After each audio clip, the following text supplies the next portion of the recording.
family. Excited to hear kind of how that went. But we're missing one again. It's been a while since we've had the full home team. Jason is out celebrating Ashley's birthday. Had some family stuff going on, so we're holding Shout down out the fort Ashley here. Khalipa. Happy birthday. That's right. Happy birthday to Ashley. Hope they're having a good time. But here we are. We got the three Stooges from Long Island again. Or what was it? It wasn't Stooges last time. It was I the think it was three scumbags. dirtbags. You gotta be careful with the language here. I think it was The three Long family Island, yeah, podcast. Long Island scumbags. Oh man, so good. But I'm not, I don't know if fired up's the right word, but something we've been talking about offline. I think it relates to a lot of people that, are out there trying to like continue to do sports and be athletic and get out there and this like what seems, and I did some research on it, I can kind of read it out as we go, but what seems like this like really odd rise in non-contact injuries. I mean, this all started with, what I can't believe how devastating it must be for Tyrese Halliburton. So anyone that doesn't follow the NBA, like young player on a team that like very much was a dark horse the entire NBA playoffs, like kept picking off the Cavaliers, picked off the Knicks. That was heartbreaking. They're in the finals. They're giving OKC a run for their money. Game 7, like literally, like you write up these stories as like this is the moment every athlete like dreams about. For sure. And first quarter, man, just like and this is what we were saying before we hit record. Like also, I feel like as fans, like you just know the injury now. It's the same exact thing. Like they show the replay in slow motion, and you're like, "Yep, torn Achilles." It's that like super deep dorsiflexion of the ankle, and then you see like this little like snap in the calf.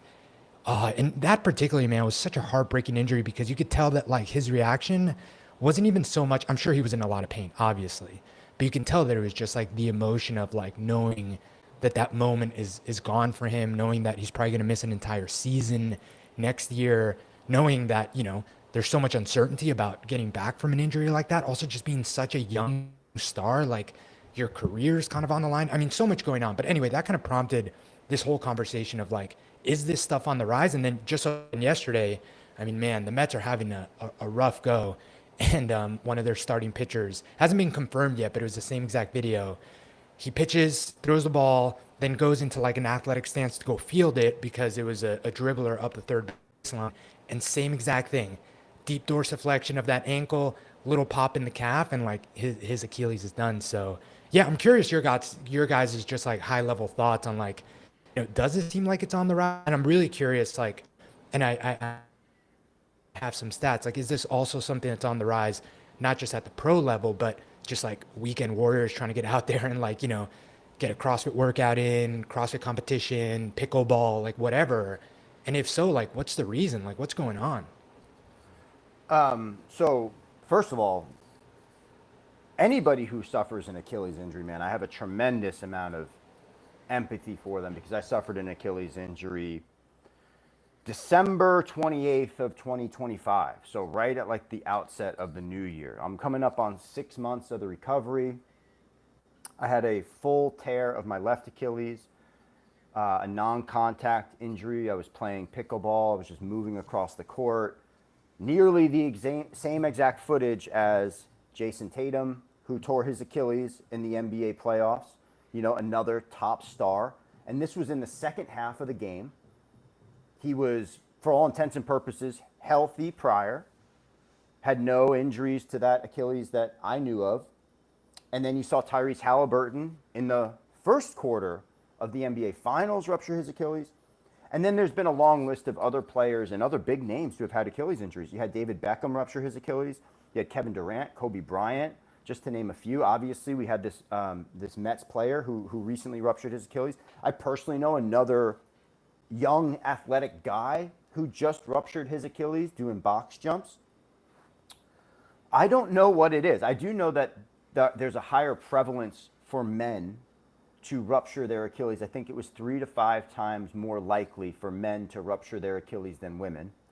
And I think that has to deal with not only the types of activities that the men are typically engaging in, but then also the amount of explosiveness, the amount of force that you can generate with the amount of muscle that you have and explosiveness that you have. And the tissue simply gives out. And I don't know if there's a rhyme or a reason to it. I've thought a lot about this because if you think about Tyrese Halliburton and Jason Tatum, they're two of the top stars in the NBA. These guys, they're not bench players, they're not role players, they're not people who are devoid of any sort of care. They probably have the top care of their team. They're multi-million-dollar assets for these big organizations. So they have trainers, masseuses. They probably have every type of recovery therapy. They probably have people paying very close attention to how their body is feeling. They're probably warming up a ridiculous amount. They're probably ready to play at the moment they need to play. They're ready. Their body is as primed for it as they can get. And the interesting thing about this is that, yeah, the basketball season's a long season, and these two injuries have happened in, toward the end or the twilight of the season, but non-contact injuries for both these guys. One of them was in the first quarter, one of them's in the third or the fourth quarter. So it didn't really matter. It didn't really matter how much playing stress this athlete was under when the injury happened. If you're just comparing apples to apples with Tyrese Halliburton and Jason Tatum, Tyrese Halliburton's in the first quarter. He's fresh. What happened? So it's a really interesting injury. The other part about this injury that personally I can talk about now is that the recovery is hard. I'm 41. These guys are much younger. I think that they'll come back. They'll have the strength and the opportunity to come back. Because I have the strength and the opportunity to come back. I can feel it coming back, but it's taken a long time. It's coming up on 6 months now, and I still have to be careful when I'm doing certain things. I'm not like ready to rock with this injury at 100%. It's been slow in the first 3 months. Like, it's really bleak. The recovery's tough because that area of the body doesn't get a lot of blood flow. So there's not a lot of blood flow that's going to that tendon in order to help the healing process. The other part of it is it's a complicated stitching job, at least from what I heard. It's a simple surgery in terms of what they do to repair it, but the way that it needs to be stitched back up, you can re-rupture it fairly easily if you're not careful in those first few months. So there are re-rupture injuries that occur here. It's unfortunate. I feel really badly for these guys because at the point in their career that they're at, they're both about to take off to become mega superstars, if not already mega superstars.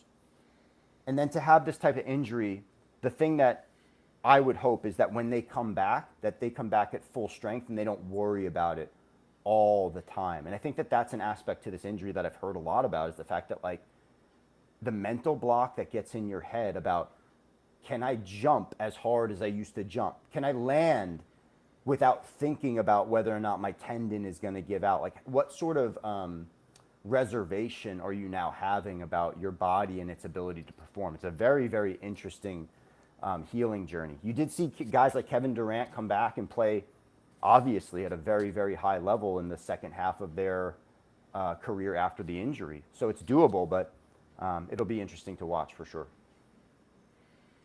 Yeah, I think, like, as far as, all non-contact injuries especially are multifactorial, right? Like, what the cause is, it's hard to identify perhaps one specific reason why these things would happen and what would cause the rise of them. But it's like most soft tissue injuries, non-contact, are a result of either too much stress or load on the tissue too soon, so the tissue is not prepared for the stress that you're asking of it, or too much load or stress too often, where it's overused and eventually starts to break down. And I would like to think that most of the ones that we're seeing recently with these high-level athletes is not a function of them applying too much stress to the tissue too soon, in such that they're unprepared for it. If anything, I would say it would probably most likely be the opposite, where there's just too much stress on the tissue, on the system in general, and it just eventually gives, right? It's like the straw that broke the camel's back. It's not anything mechanically that they did on any particular play that caused it. It's just a function of, this is the final amount of stress that the system could handle, and something gives. And I think that's probably largely in part what's causing a lot of the rise in these injuries, is that athletes are playing more, the game is speeding up, they're specializing in sports at an earlier age, so they're getting more hours of this repetitive movement under their belt at younger ages. And I think that's probably, if you had to identify maybe like one reason why these things are on the rise, I think that would likely be one of the top things that you could identify. And obviously it's a case-by-case basis in terms of what's going to cause it on any individual person. But I would like to think, not like to, I would think that would be one of the main things that you'd have to look at. That's scary though, Den. Like in terms of thinking, these guys are young, bro. These guys are in their 20s,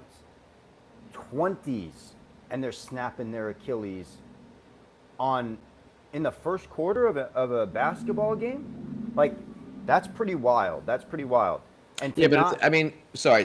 Like, the fact that it happened in the first quarter to me is meaningless. Meaning, like, I'm talking about the amount of stress. I understand. Yeah, like over years and years and years. Like, ultimately, first quarter, fourth quarter. An important clarification too is Tyrese came into that game coming off a calf strain in Game 5, so that was kind of part of the story too. On the same side. Like, part of it was, he had an injury. So it was well known that he was at an elevated risk going into this game. But I think that that's just another example of like the accumulation versus like the very specific stress at that moment. Yeah, he suited up because it was Game 7 of the finals. They were saying that if this was in the regular season, that was an injury that, they were going to bench him for a couple weeks to let it get better. Yeah. And he's, I would venture to guess, I have no data to support this, that even these guys in their young 20s now, mid-20s, have put more hours in playing basketball, for example, or their individual sport than guys decades ago by the time they were in their mid-30s, even 40s. Like, the amount of playing time that these guys have now from a very, very young age in just one particular sport it's just such a different landscape than it was 20, 30, 40 years ago, where like pitchers have thrown more pitches by the time they're 20 probably than guys a few decades ago, but by the time they were in their majors by the time they're 35 or 40, well, like, we saw this with the rise of like Tommy John surgery in like youth baseball. Exactly. Yeah, Liz sent an article of exactly that. It's like super prevalent now in youth baseball. Yeah, those kids throwing breaking pitches and speed pitches on pitch counts that aren't regulated. And now I think that there's more attention to it because now there are in most baseball leagues, until you get to a certain age, there are pitch counts. They are monitoring how often the kids are pitching. But, when you're throwing breaking pitches and you're throwing, a 75 mile per hour fastball at 10 years old. All year long. Yeah, all year long. It's all you're doing is snapping that tendon just as hard as you can. And maybe the tendon at that point with those kids maybe it's not mature enough to handle that kind of strain, or just it ran its course early. Who knows? But, that's it. I think they just have a certain amount of mileage, and eventually something's going to give. Yeah. And I mean, it still is kind of scary, to think about like being a 20-year-old professional athlete. And at 41, I could kind of rationalize it. I was like, well, I put a lot of miles on my body. I've been doing activity for a long time. Had the, hip injury. Maybe that could have contributed to it a little bit. I don't know. But to be there at 20 years old or whatever, and to be like, wow, that just gave out on me, it's pretty crazy. Yeah. See, I think your case, what could be interesting is like, and this is pure speculation, I don't know if yours, because of the nature of what you were doing when it happened, is like pickleball, right? Yep, pickleball with almost the same exact movement pattern that Jason Tatum had. Right. Almost the same exact steps. I was just holding a paddle. And like, how long have you been playing pickleball, Well, I've played paddle sports before for a long time. Like, I've played, paddle sports on the sand. I've played tennis before at times. A high impact type of activity like that after the hip injury was not common for me, though. Like, I was not running around a basketball court or a pickleball court. You're right. Right. Very often, but I was doing stuff like, I was jumping, doing bounding, obviously doing jumping, tremendous amount of like jumping jacks, single unders. I was running, all those types of things were happening. So was I playing on a hard court? No, but I was certainly putting the tissue under strain in a similar manner. Sure. Yeah. I mean, I think maybe yours isn't the best example, but I think a lot of these non-contact injuries that you're finding in sports like pickleball or guys that pick up and just play basketball with their buddies on the weekend, it's usually the opposite scenario where it's like too much stress on the system too soon, where the system is just not prepared for what you're asking it to do, right? And then something that's more like traumatic and it just gives out.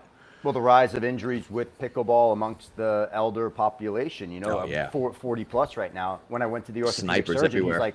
he's like, your guys are keeping me in business now. I was like, well, hold on really quickly. Like, I'm not ready for the nursing home. Jacked OG, still the Jacked OG. Right. Well, it's like like CrossFit, for example. Like CrossFit got this reputation for being dangerous and for hurting people because people were just doing too much too soon. They were flinging barbells up over their head. They were swinging around on pull-up bars. They spent the last 20 years maybe exercising, maybe sitting around on the couch, doing like low impact, low dynamic, low load stuff. And all of a sudden they're in there flying around and flinging things around over their head. And gee, I wonder why people are getting hurt. And so it's the same. I think it's the same scenario there. People have no patience. And I get it, man. It's tough when you can think back about doing something at a certain level and getting back into it seems like something a lot simpler than it is. Because I can speak to it with running. Running is a little different because it's not going to be like, super high impact one movement, but it's incredibly repetitive. It puts a lot of just like long-term load and pounding. And if you're not, like they say, hey, up your mileage 5-10% a week max, which isn't that much.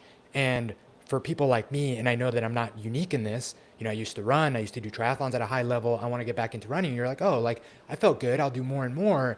And I know that that's the reason that I, banged myself up pretty good getting back into it. And I think that it's all the kind of same thing. I think it takes a lot longer, like anything else, than people want it to get back into these things. Is it possible? Of course. But man, it's just so easy to do too much too soon. It's so easy. And it's like, you don't realize it until you realize it. And then it's like, you got something that, puts you back on your feet for a couple weeks, couple months. And then it's tough. Then the resistance to get back. Gabe, I think you're having some issues with your internet, dude. A little choppy. Kind of like to get back to it. And he's off in internet land. He's doing a solo cast again. Yeah, you're solo casting with not great internet. Too much, too soon, too fast has been, I think, a rallying cry for me for a long time in terms of like not only preventing acute injury, right? Acute injury is obviously something that as a coach, you want to prevent. You don't want your athletes overloading the system to the point where something acute happens. I think that that's irresponsible, right? But then also in terms of just like burnout in a fitness program or a nutrition program, whatever, I think you can overload people in terms of like concepts, in terms of things to do, in terms of how much they're straining the mental side of themselves of staying invested in a program. Too much, too soon, too fast is ultimately, I think, if you're somebody out there and whether or not you're considering your own fitness journey or you're considering somebody else's fitness journey, you have to be mindful that this is possible. It's possible to give somebody something that right away overloads them to the point that acute injury could happen, or overloads them to the point where mental stress just becomes too much and then they're done. And I think we've seen that a lot over the course of our careers in training in CrossFit in particular, both sides of the equation. Too much, too soon, too fast is really the only place I've seen injuries happen in CrossFit training. Mm-hmm. Yeah, there's been some other stuff, people bang their shins on a box or they step on the end of a rope or, they tear their hand, whatever. But most of the time, the injuries that I see, whether or not it's like pull-up injuries or, slap tears in the shoulder or, you have something happen with the low back with, lifting heavy weight off the ground or pushing something too heavy overhead, too much, too soon, too fast. You want to hear my, I agree. You want to hear my tinfoil hat are we going tinfoil hat here? What's causing all these injuries as well and what's contributing to them? Dude, please. It's not that tinfoil hat. I don't know if it requires an actual. I don't think it requires actually putting it on. But yeah, it's not. It's hard. It's not really a conspiracy. But I think we're going. I We're think going a for lot it. of Jason's it. not here, so we got to go for it. I think one thing that is overlooked and not really part of the conversation is just nutrient deficiencies, and the fact that people's nutrition.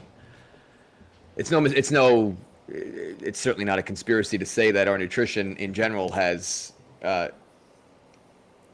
begun to suffer in terms of its overall quality over the past several decades, Are we right? getting So, into the quality and the quantity discussion no, again? not quality quantity discussion, just the quality of the food that we eat, the nutrition that we receive from the food that we eat has been depleted, right? It's continued to decrease and decline over the past however many years, and I think that that's going to play a role. I think it's pretty well established that deficiencies in vitamin D, deficiencies in vitamin C, deficiencies in protein consumption and certain fats are all going to contribute to a deficiency in tendon strength and recoverability.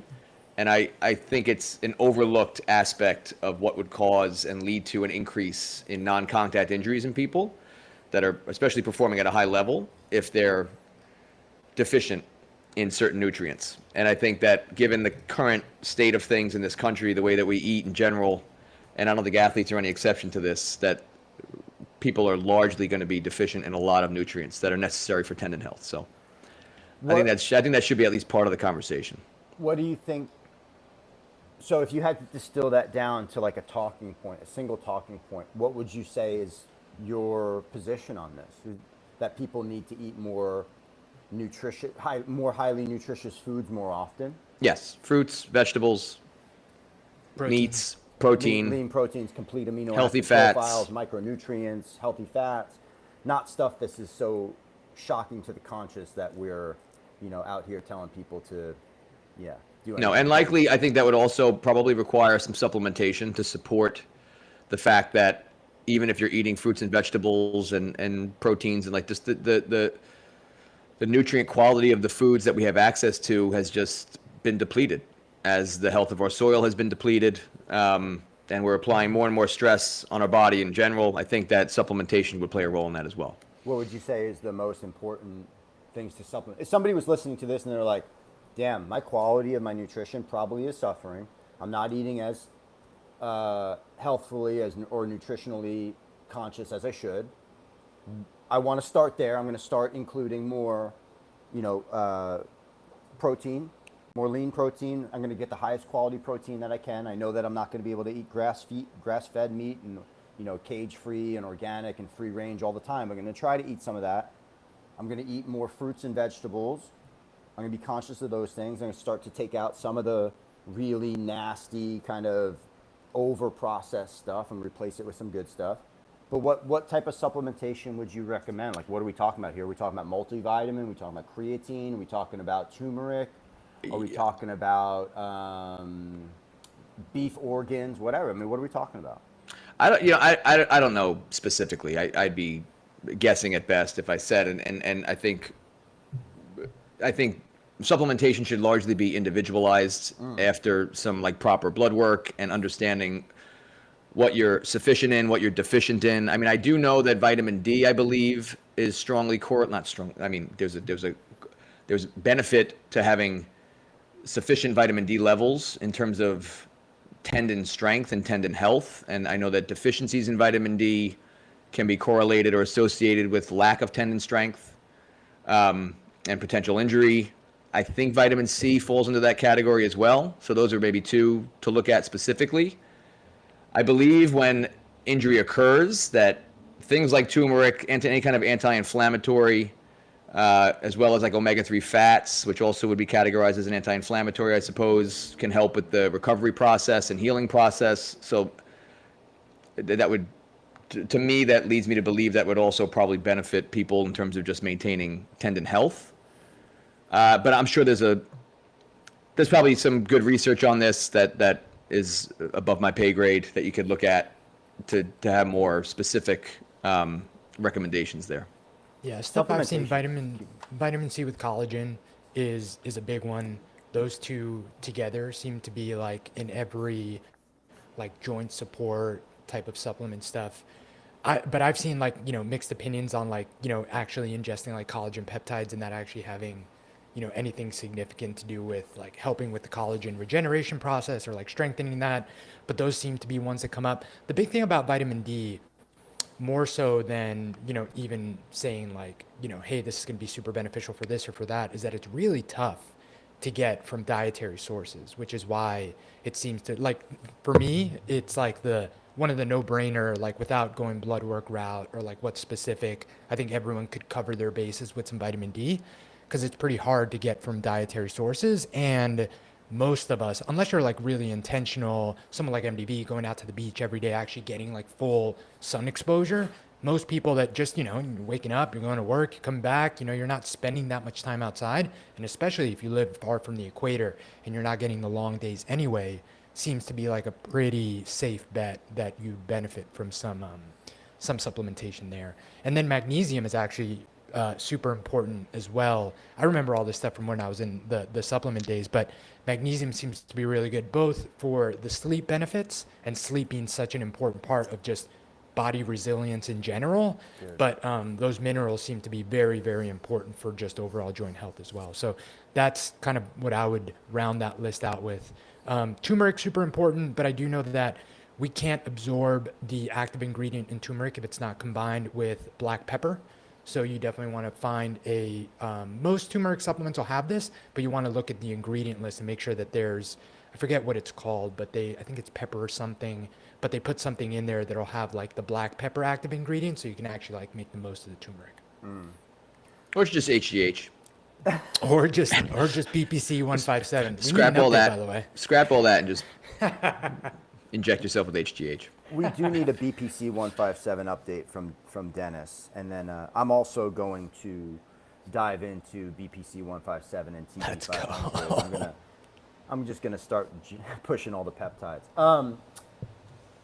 I'm half joking. I am gonna experiment with BPC 157 to help with the Achilles recovery at this point, and then also just general soreness and general kind of like feeling a little bit tight. My body's feeling like tight some days when I'm waking up.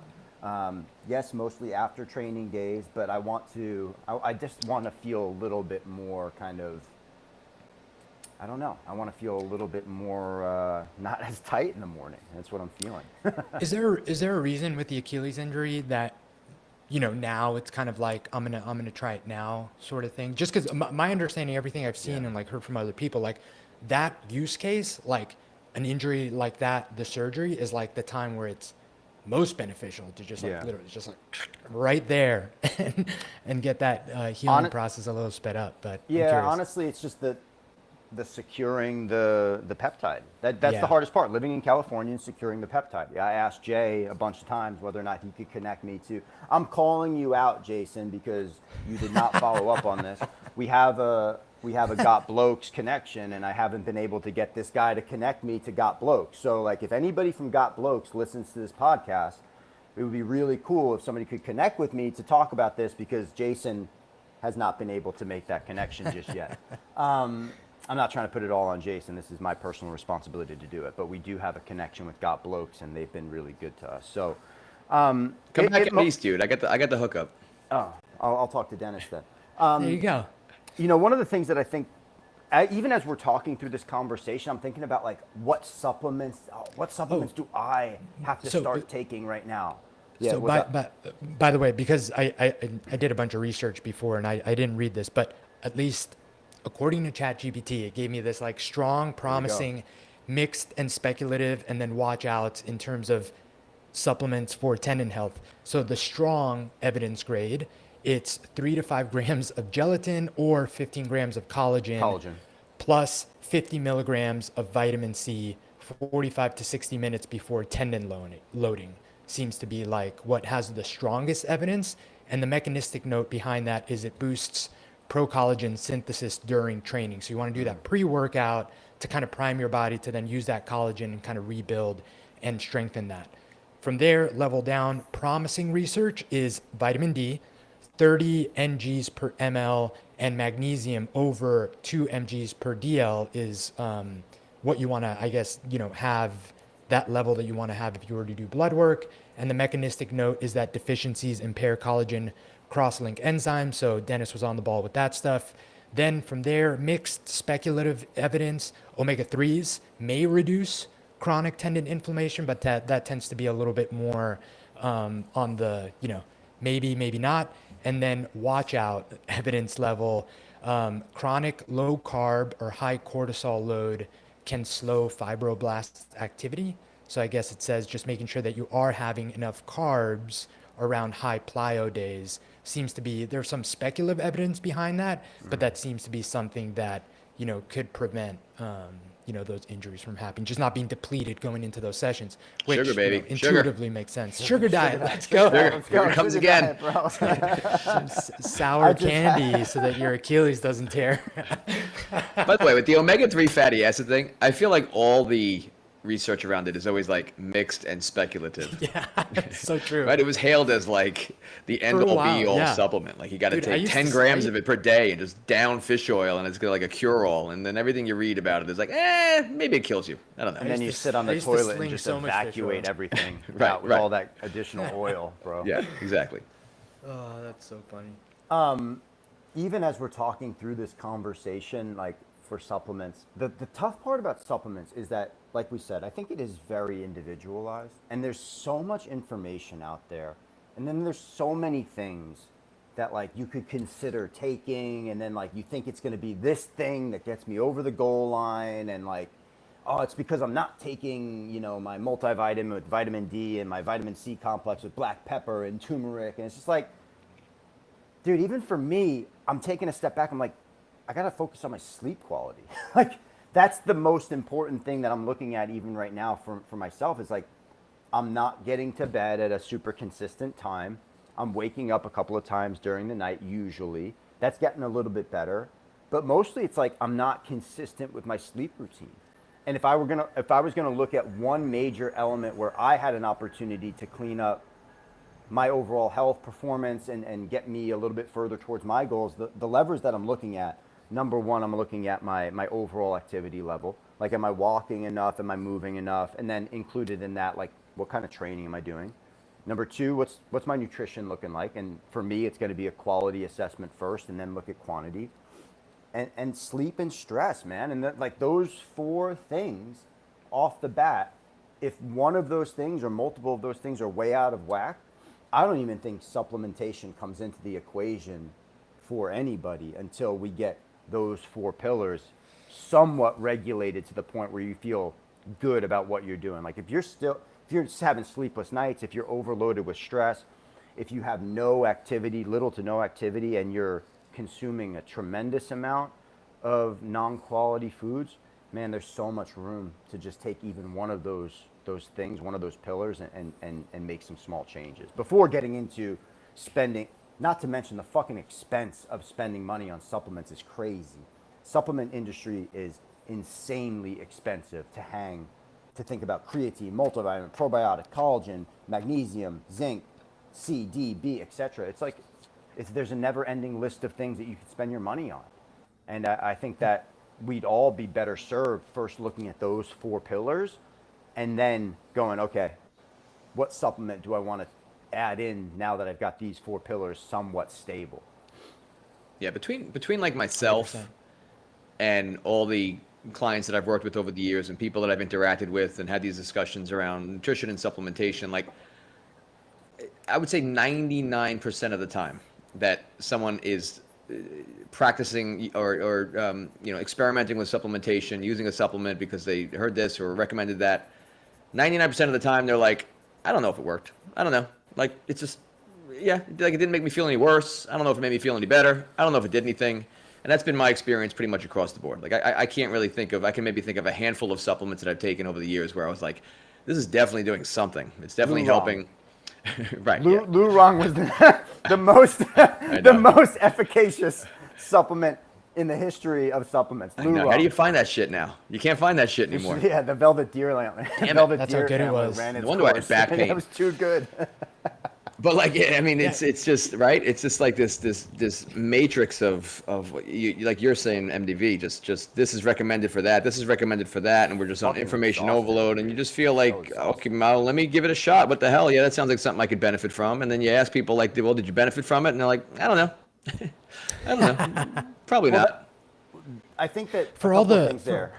Hold on, a couple of things there. When you're introducing multiple variables at one time, that's really hard. So a lot of times when you start to supplement, you supplement with multiple things at once. You're like, oh, I'm going to start taking my creatine, my multivitamin, my probiotic, and my collagen. And then it's nearly impossible to tell the beneficial effect of any single aspect of that, right? You might notice a holistic beneficial effect, and that's great, and you can continue doing it. But then the other thing is that even when you start taking some of this stuff, the benefits of some of it are hard to tell about whether or not that it's really impacting you positively or not. And you get that wishy-washy, well, it's like, kind of feel a little bit better. I don't know. Maybe it's, what's that called? Placebo. Yeah, maybe it's placebo. Right? I think it's all Who knows? placebo. Could be. A lot of it could be. Gabe, what were you going to say? For all the Sorry. talk, I was going to say, for all the talk of supplements, and I feel like I have a lot of experience, especially being in the industry. Like now, I take creatine, a protein powder, and like the occasional magnesium before bed if I feel like it's been a couple nights that I feel like I haven't gotten good sleep. I probably would do that more consistently, honestly, if I remembered. But to your point, I think there's a reason that I don't remember all the time. Like and it might be placebo effect that I'm like, man, it's been a couple nights, the kids have been up, like I want to make sure I get a good night's sleep tonight, so I go and grab the magnesium, and like it could be 100% in my head that like, oh, I took my magnesium tonight, I'm gonna sleep better. But creatine and a protein powder to me are just from the protein powder more from a convenience perspective. Like it's just so easy to like have a shake waiting for me in the fridge, Yeah. protein water and some coconut water, get it out, and I work out pretty close to the podcast, so it's convenient. That's pretty much it. I don't think there's any like magic to that compared to like me sitting down and eating some food. I don't and even then consider that a creatine, supplement. Just I a don't, big I don't believer in even. that. I don't even consider protein a supplement. Eh, Right? I guess some people it's would, food. but creatine, it just it's also just become a habit at this point. But there seems to be just so much overwhelming research that there's some real benefits there, that it's kind of like it's inexpensive enough. Like creatine's so inexpensive. You get a creatine monohydrate, it'll last you like 3 months for $20. So It seems does to be seem to like be the thing. pretty easy wins. Creatine, fucking- creatine's one that I would put on my list of things that worked, like for me, for sure. Like I could a noticeable difference. Not the mental stuff. Not that I think you got to dose pretty Size. heavily for that. Like I'm still as stupid as I've ever been when I take it, but Not But, solving any brain busters. yeah, no, it ain't drawing anything loose up there. But it definitely aids in like strength, muscle mass, all that Size. stuff. Yeah, for sure. Yeah, what I take regularly right now is I take a creatine regularly. I take a probiotic regularly, and then there's also a mind supplement that somebody gave me to try, like one of those Alpha Brain type of supplements that like is supposed to enhance focus, make you feel a little bit more sharp. And I've taken that intermittently, but creatine is my regular one, and then the probiotic, prebiotic, and fermented foods all in one, which has been good for me. Yeah. I remember reading in, I think it was Michael Pollan's book. Ooh, which one? Food Rules, Omnivore Dilemma? Maybe no. What was his first one about food? Was it I think Omnivore's it was- Dilemma? I think it's I Omnivore think so, Dilemma. yeah. Maybe it was, yeah. And he Or at talked least that was about the first really popular one. You know what? I remember. It's been a long time since I've read it, but I remember one of the things that stuck with me from that book was when he talked about like the symbiotic relationship in the compounds found in foods, where like if you just try to extract one of them, like broccoli has 4 or 5 different compounds in it, and vitamins and minerals that all like form this symbiotic reaction in your body when you consume them that you can't replicate when you just try to like extract one of them and just take one. So it's like it's such a hard thing to know if I'm taking this one thing in isolation that's normally found in nature alongside all these other things to get the response that we want, is it really going to do anything? I think that's one of the main problems with the whole supplement industry in general, is that they're trying to deduce everything down to like, oh, this is the one thing that's going to do this, but really in practice it doesn't actually happen. That was something You know that, what's really interesting? E.C. Sinkowski was really big on. So E.C. Sinkowski was probably the preeminent nutrition expert in the CrossFit space, and she's gone on to continue her expertise in nutrition, Optimize Me Nutrition on Instagram. She's a fantastic resource. I think she's a pretty no bullshit person in general about how she looks at things. And if you have any questions about like, hey, I heard about this diet or this supplement or this thing, she's done a tremendous amount of content on all of this stuff, and it's pretty on the nose in my opinion. But she was somebody who talked a lot about, I think it's called nutrient symmetry, right? Nutrient symmetry and how that impacts the body versus just isolating these single supplements. Yeah. Sorry, Gabe. I was just going to say, because you brought up broccoli, I think it's also interesting how I've learned, and all this is going to be individual person to person, how a lot of the foods that quote unquote you're supposed to eat because they're healthy and high in nutrients just won't agree with everyone. And I know it's kind of like crazy to like, oh, vegetables just don't make me feel good. Dude, cruciferous vegetables crush me. Same. Like absolutely just crush my stomach. I will feel so bloated and so terrible. And I've tried it in enough ways where I'm like certain that like this is the thing. It's not that it was cooked in a bunch of oil. It's not that like whatever. It's just like cruciferous vegetables just like crush me. And I'm not saying that like you shouldn't go out there and eat cruciferous vegetables. Great place to get nutrients and fiber and all that stuff. But it's just another like, this stuff is so individual. It's so individual. And there are reasons why that much fiber would impact some person and not make them feel great. And then, you know, you can get those nutrients from other places, but none of this stuff is black and white. Not even like, oh, you should eat vegetables because they're good for you. We try and eat vegetables. I think we eat a lot more fruit than vegetables. And I think that we get, and we give the kids so much of the micronutrients they need from organ meat. We do organ meat blends at least twice a week. You know, we get them from Rep Provisions, which, you know, gives you like a 90-10, and it has like heart, kidney, and liver, but mixed in ground beef, so you can't even taste it. And that to me just you seems can like taste it. You can taste it a little bit. No, you can Yes, taste you it. You can. can 100% not taste it. You can taste taste it a I little hate the bit, bro. taste. I've tried them. If you could taste taste the bit. liver, I would not fucking eat it. But You can taste anyway, it a little. There's a difference between eating the pure grass-fed blend and then the blend that has the organs. At least the organ no blend way, that I'm dude. eating. Dude, you throw a little sazon goya on it, and it's all the same. It's all What good. did you say? Sazongoya? it's a Spanish seasoning. Anyone Spanish would know what I. You sound like a white woman ordering at a Mexican restaurant. Goya, bro. You gotta go with the Goya products. I That remember also probably Goya. has some. That probably has some ingredients on the ingredient list that wouldn't be great for you. But man, you throw that Go on Goya, anything, it all baby. tastes the same. Go Speaking Goya. of cruciferous vegetables, I remember the first time I had mashed cauliflower. Oh, bro, this is a podcast about to go off the Dude. rails. I wish I recorded. I wish I had one of the clickers that we have for the burpees.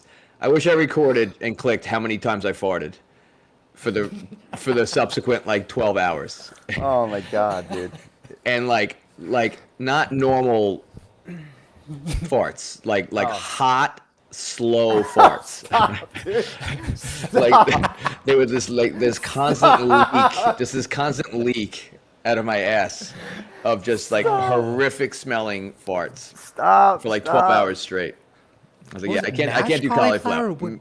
Yeah, man, it was like a replacement for mashed potatoes. They were like dude, using, yeah, fuck that. yeah. There was a big trend. I remember when it first became popular, like yeah. cauliflower This was rice and cauliflower pizza, Cauliflower, everything. That was and I paleo. tried mashed cauliflower. It was supposed to like taste like mashed potatoes. I don't know what else was in there. There was probably oil and some other crap in there too, but never again. I can't even look at cauliflower anymore after that. Oh my god, dude. What a terrible circumstance to be in, especially if you have to be around people at that Yeah. time when you have one of those situations going on when your belly's just not cooperating. Dude. I saw this really funny I remember funny reel of it was this girl who produced this piece of content on Instagram. It was like the first time you stay at a guy's house, and she's like they're like she's being all cute and like lovey, and they're cuddling and whatever. And then she she kisses them and goes to say goodbye. She closes the door, and then as she closes the door, she's like, she catches air because she's farting so much as she's leaving the house. Like she's been holding it in the whole time.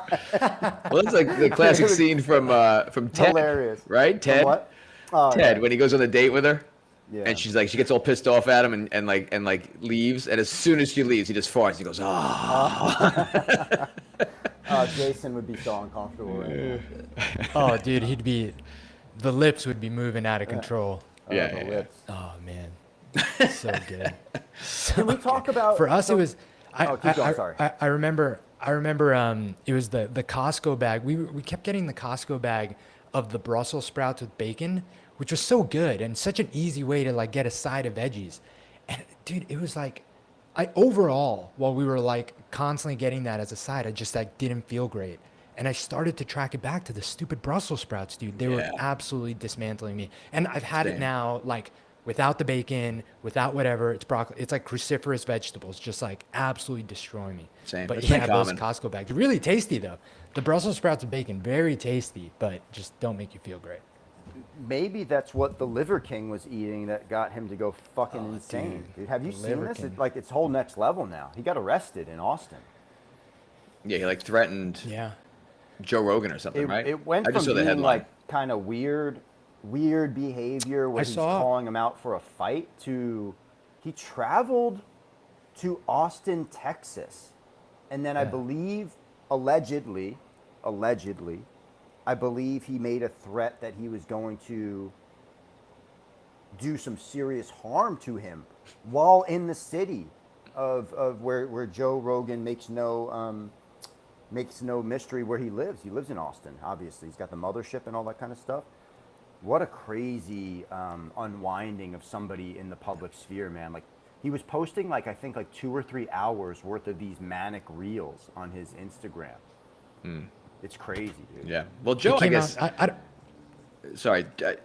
I mean, I guess Joe was kind of largely responsible for like his demise, right? Like his fall from grace. Whoa. I mean, because didn't he had the guy Let's get from real here. more plates, more dates on there that kind of like You're wasn't that on Joe's responsible for your- podcast? hold on. No, You're I'm just saying. responsible for your own No, demise. I know. If you're saying that the 9 ancestral tenants made you look like that, but then you're It's injecting 12. every No, 12. anabolic steroid into Yes. your fucking body, Yes. and telling people that you can't. This needs to be confidential information. You can't go out there. The Assuming Liver that's a King is given. Assuming that's a Assuming given. that That's true. Yes, but it was on Joe's podcast where it was revealed that he was a fraud, right? Yeah, he got revealed as a charlatan Right. on the Joe Rogan show, and Right. yeah, the unwinding of his mental state, he was begging to be on this podcast, essentially to maybe right the ship or maybe tell his side of the story or whatever. But you can see that his mental state is degrading so It's not good. fast. It's not good at all, dude. Not good at all. He looks terrible. He looks horrible. Like, is it all this organ meat that he's eating? Is he just going through like a serious mental breakdown in the public eye? Like, what's going on? I'm not at all surprised that the Liver King is suffering from mental health issues. Oh, I mean, Not that it's funny, but No, I think that was think the prior first time I to the saw meltdown. him, I said, "Oh, there's something clearly wrong with this guy." well, everybody's got a gimmick, right? Like the thing about this is that I think there's a lot of people who have gimmicks on social media, right? But to say that you are living this way and doing whatever this is, and then you're doing a tremendous amount of not just like whether it's TRT or and clomiphene or peptides or whatever, but to be so heavily supplemented with performance enhancing drugs, and you're telling people that you're not. That's weird, man. Wild. Yeah, that's weird.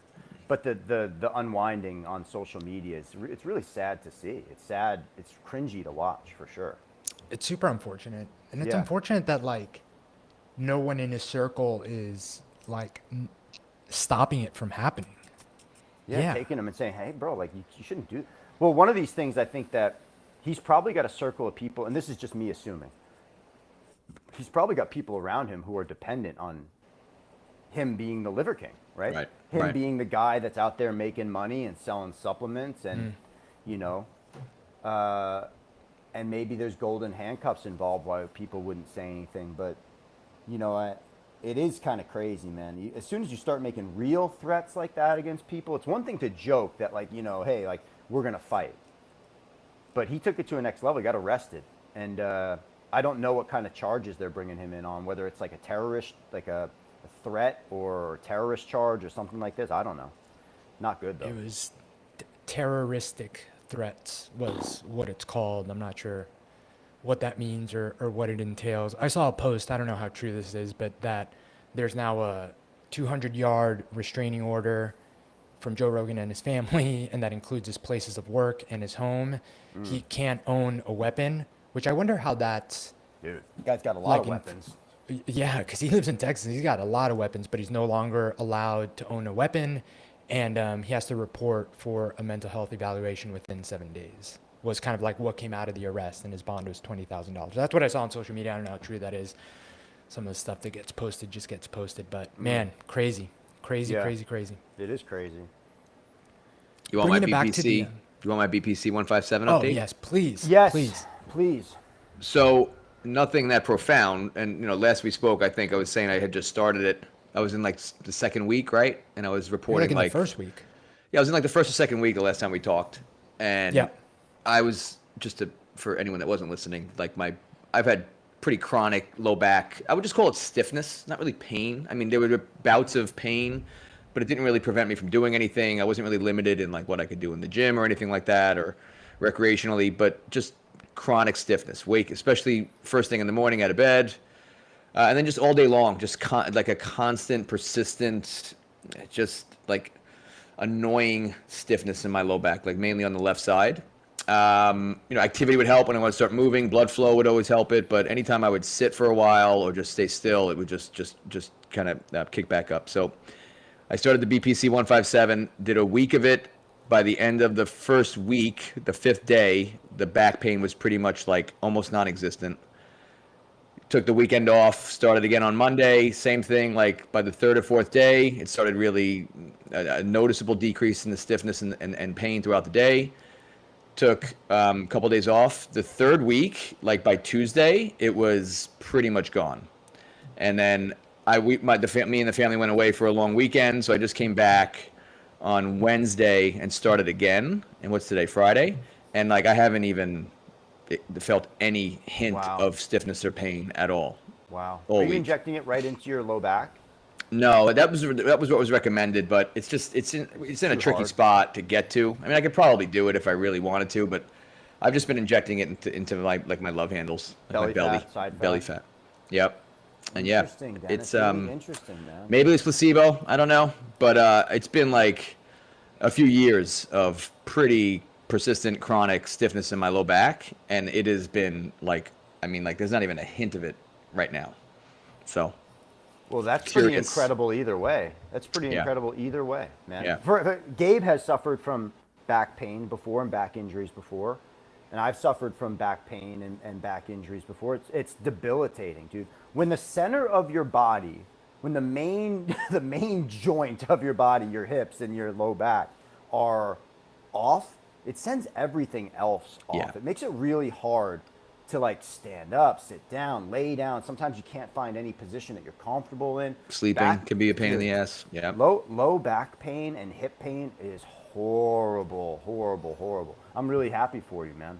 Yeah, it's pretty neat. I'm gonna keep doing it. I was recommended like a 3-month cycle of it, 5 days on, 2 days off, and then get off it for a little while. I mean, I'm taking such a low dose of it that she was saying like I could just kind of continue taking it. I don't really have to cycle off of it, but I probably will. Good for you, Dan. Yeah. And you're doing this with the guidance of is it a naturopath, a homeopath? Is it somebody who? Yeah, well, just a friend. we don't have to. Yeah, we don't have to. Let's not get into the details here. You know? Friend. Let's not get into the details of where the person's opening up their fucking trench coat and they got some Rolexes in there too next to the BPC 157. More like Great. that. Closer to that than naturopath. Closer. Somewhere between those two. Somewhere between those two. Oh my goodness. I hope you're getting. Dan, do you know what the dose is? Locker room. It's one. What would it be? One. You pull to one on the needle. I don't know what that. One what cc, that. one cc or 1 ml. I don't know. It's a tiny little amount. Oh, the short amount on the Yeah. on the syringe. Yeah. These super specific directions obviously come from somebody who's extremely qualified. Yeah. Just pull to 1 on the syringe. That was it. Yeah. Shake it up, pull to 1. Shake it up and pull to 1. Oh my goodness, this is so good. I'm using the same needle. I use the same needle like every day. You don't shake, you stir. Please don't use the same needle every day. Please get a new needle. Like one a week, like one needle a week. Jesus Christ, dude. So good. Don't follow this So advice good. if you're injecting. No, definitely don't follow this advice. Remember, this is not professional advice. This is No. entertainment purposes only. I forget what the exact. MDV, you should know the disclaimer. Come on, hit us with the legal disclaimer here. So, for any sort of fitness program, nutrition program, or supplementation, you should consult a medical professional. We are not medical professionals. We are here for entertainment purposes only. Far from it. We're not endorsing any sort We are of scumbags. No, we're not scumbags. At least I am. Dennis, I don't know you. I mean, you're a good guy, Dennis. You've been training and doing this stuff for a long time. I look up to you a whole lot, man. So, Thanks, dude. I'm really Right back glad at you. that you have the relief that, whether it's placebo or the PPC 157, man, the relief matter. that comes from having something that's working for you in terms of chronic pain. Whew, Yeah. man, you'd pay millions of dollars at points of your life to have that go away. I'm sure there's people out there who can empathize. Yeah. It's pretty remarkable. Hell yeah, dude. Yep. Well, as soon as Before I we can get wrap the up Got here, Blokes connection, I'll be on BPC 157 as well. Then we'll get those updates too. I don't know if my internet's crapping out again or not. You guys are freezing a little bit. But one last note that I saw going back to the tendon stuff, and I don't know how much I would attribute this to, but it is an interesting thing to think about at the professional level, is that one theory is that athletes are getting like these faster surfaces, advanced shoes. Like it's almost like the tendons constantly lag behind some of this crazy tech that's coming out. I don't know how much I would attribute it to that specifically, but I know in the running community, you know, these super shoes are absolutely crazy and like leaps ahead of anything people used to run in. By the way, the video of, I'm blanking on her name, but the first attempt at a female getting sub 4-minute mile was really exciting to watch. Spoiler alert, she did come up short, but What did she run? A great 4:06, which is still a world record. But just so cool. Like the 4-minute mile was an unbreakable, and now there's like a woman chasing it, and you know, who's to say that she's not going to get it in the coming, you know, little bit. She was on pace through 3 laps and then blew up a little bit. Yeah, there she goes. Can we talk about how fucking insane a 4:06 mile is? Yeah. 61.5 seconds around the track 4 times. You're running a 1:01 400 4 times in a row.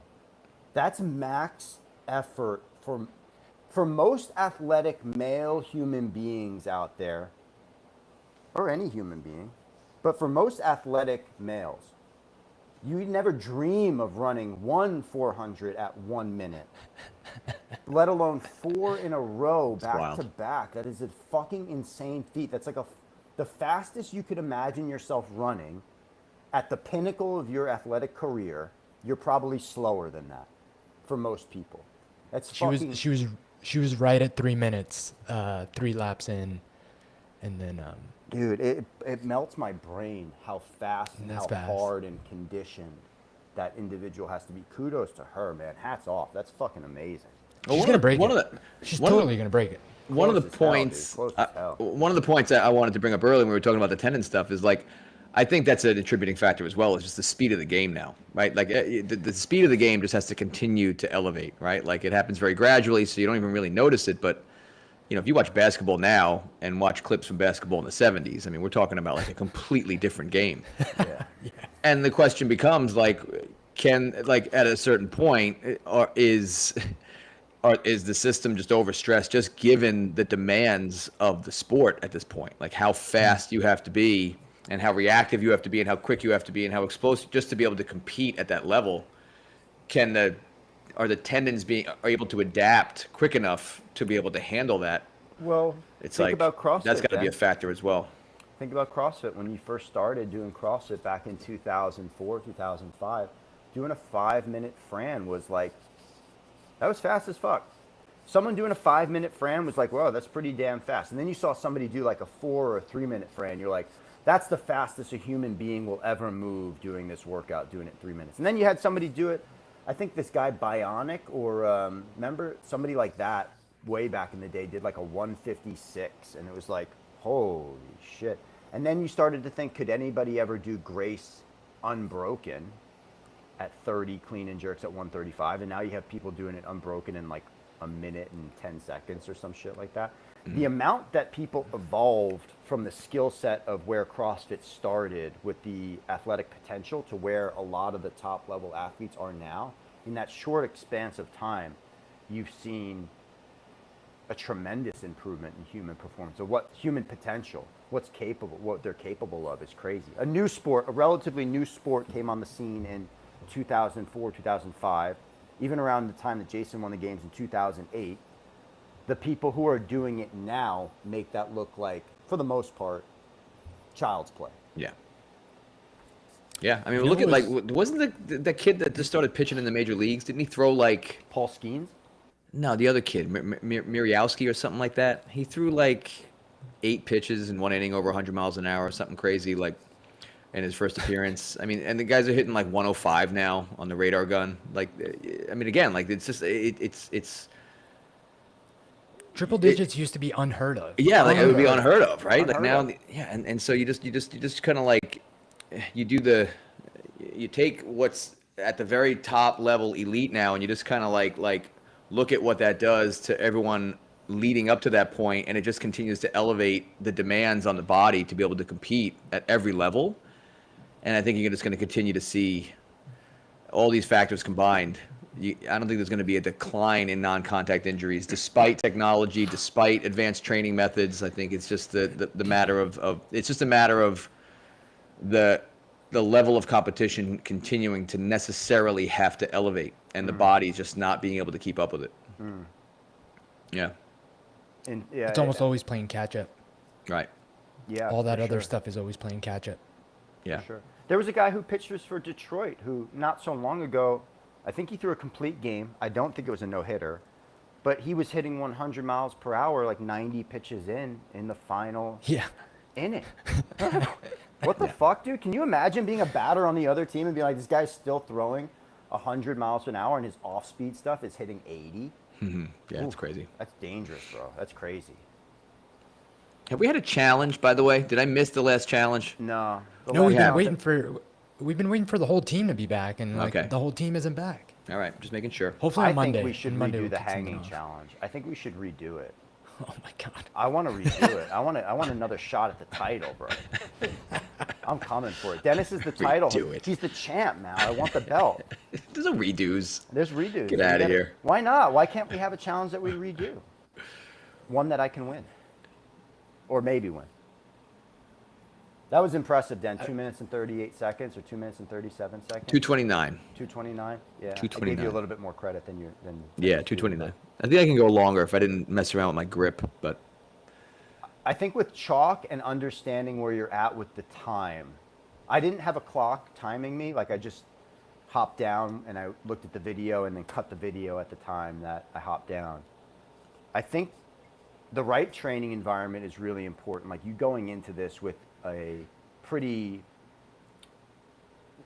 you have to go into it, especially grip. If your grip is exhausted at all going into a max dead hang, I don't think you have any shot of getting close to what your potential is. The other thing is I do think chalk was going to play a huge part in this, and understanding where you're at in the time of this and like the range of times that are maybe realistic for you, right? So I think, Gabe getting beyond 2 minutes to the 2:30 mark, you're in that range. I think you can get to 2:30. I think that I would have an opportunity to do that too. But if like you can't hang for 30 seconds, don't expect to be able to get to 2:30. I think that that's crazy. I don't want to do that again. Just for the record. Yeah, you just want to hold the title? Yeah. Yeah. Yeah, of course. Yeah, I'm just finish that one on top. Win and walk away. Yeah. It was funny on some Instagram account, they played back, I think it was actually Jump Ship Training. they played back the Max Elsit from the games way back. I saw and that. super unexpected. Jason won for the guys. I remember that. I remember. I would not have pinned him as the winner on the Max Elsit. That was super impressive. Him and Andy Sakamoto won it. Yeah. Well, Jason has an incredible amount of upper body pushing strength, right? So his ability to probably hold his body in that position with the press up is probably vastly outweighs Yes. so many other people. And then the standard here was just that the feet couldn't hit the plates, right? Yes, right. So Jason's, what was the knee bend standard? Was there a knee bend standard? It definitely looked ugly. Your feet just So- had to be above the plate. Oh, there he Your is. feet just had to be above the plate. So Jason in this type of scenario, Let's see him at the end. is that Jay? There he is. There he is. Look at him. Yeah. That's all triceps, bro. That's all triceps, man. Well, long arms helps. Yep. Long arms helps because has it's very easier. long You don't need to arms. keep your feet as high, right? He has Very long long arms. He's arms. very top heavy, right? I mean, his legs are gigantic too, but he carries a ton of his weight in his torso and his shoulders and his arms, so that Yeah. helps. Yeah, and he's strong as an ox. That helps. Dude, Jason is he's such an enigma when it came to like competing on the CrossFit Games floor. So many people made a lot of the movements look like pretty effortless and beautiful, and then you just saw Jason it was like a slobber knocker every time he was out there, bro. He was The just best. It's so fun to watch. staggering to the barbell, spit coming out of his mouth, the barbell's in the stands, like he was that was the reason he was like one of my number one guys, man, was because like he didn't make it look pretty. He just gutted it out Yep. and figured out a way to win. Pretty cool. So Pretty good. cool. Oh, All what a right, good boys. podcast. Yeah. BPC 157 out of the trench. That was a coat. good Let's one. go. Hell yeah. That was a good one. That was a good one. Appreciate you guys listening. Thank you, guys. As always, please, please, please, we're always looking for feedback. Leave us a rating, leave us a review, shoot us an email if there's anything specific you want us to talk about. And if you're not on the Train Hard app, we have some awesome new programs coming very soon. We have a new cycle of Flex that just dropped and is on the podcast. And as always, Dennis's Teach Daily. I haven't done any of them, but I look at the draft sheet plenty. And those strength EMOMs seem like a really fun way to kind of like, progressively overload and get some heavy weights in with some other movements, keep it interesting. I think that those alone, I mean, you can, in those 25 minutes, you include a 5-minute warm up, like you get plenty of stimulus with that. So a lot of cool things going on all the programs in there. MDV's got something super exciting up his sleeve that's coming up pretty soon. So keep an eye out for that. But as always, keep training hard and thank you guys for joining. Till next time.